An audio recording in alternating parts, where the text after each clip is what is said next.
Hello, and thank you for joining us today in our study of the book of Psalms. Today we are in Psalm 54, and this is once again going to be a psalm of David, and it's also going to be one of those where we once again have a bit of a timeline for when it's going to be written. This is going to fall in the days before David is the king of Israel. It's going to come in the time when he is on the run from King Saul, when Saul is seeking his life. And yet, it's not just going to be the situation with Saul that's going to wind up being a problem for David.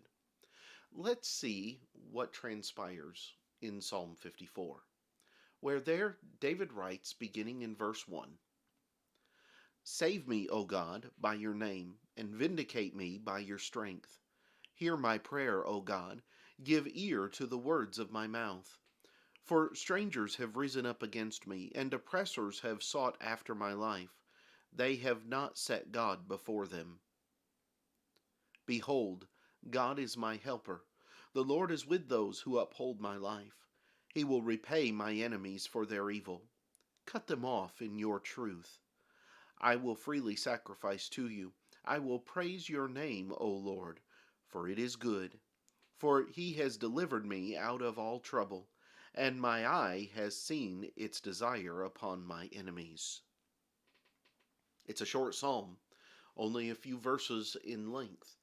And yet, there's a couple of things that we can pull out of here that are going to be beneficial to us. The first one is the historical perspective. We talked about the fact that this is taking place in the days the of Saul seeking after his life. And here, especially in verse 3, he's going to talk about the fact that he is tormented by strangers and by oppressors. You have here a situation, and this is going to harken back to 1 Samuel chapter 23, where David is going to flee to the region of the Ziphites. And these are people that are strangers to him. They do not know him. They don't have a background with him. So it seemed like a good place for him to flee to, a good place for him to go to be able to get away. And yet, the Ziphites are going to report him to Saul. They are going to tell Saul that he is there, and that's going to lead to more complications. And so you have the statement made in verse 3, "For strangers have risen up against me," that's the Ziphites, "and oppressors have sought after my life," that's Saul.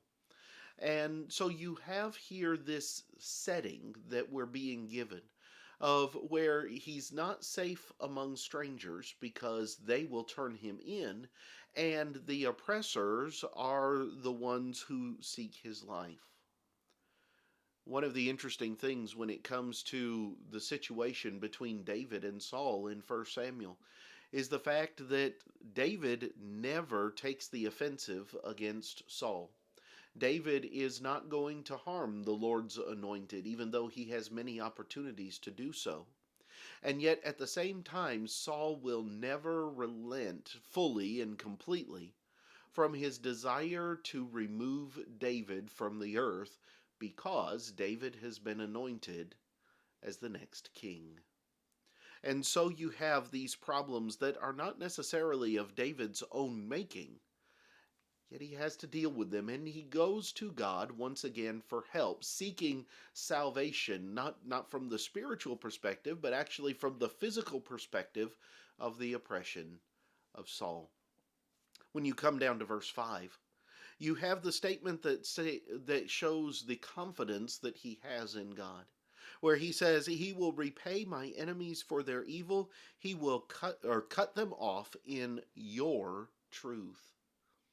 You know, we hear a lot today about the my truth ideology, where everybody has the opportunity or everybody has the right to give their truth. And yet, as David talks about the principle of cut them off in your truth, he's not talking about it from the standpoint of one truth being just as good or just as relevant as another, but rather this is in the context and in the sense of being the one and only truth, the final place of truth being found with God. He says, cut them off, take care of this situation in your truth. Because Saul's the king. Saul can do whatever he wants to do, and he can make life whatever he wants to make it for David.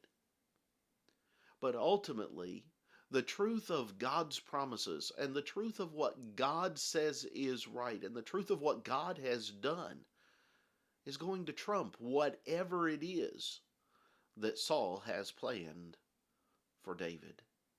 And even the Ziphites turning David in is not going to change what God has in store for David. Therefore, David says, cut them off in your truth, because the truth of God, the truth of God's promises, the truth of God's plans, the truth of what God has set in motion can't be changed no matter what anybody else's truth appears or seems to be. Because the truth that comes with God trumps everything else. These are some of the things that I've seen in Psalm 54. I hope that they are beneficial to you. Thank you for joining us for the video today. Next time we will come back and we will begin looking at Psalm 55. I hope you'll join us then. But until then, have a great day.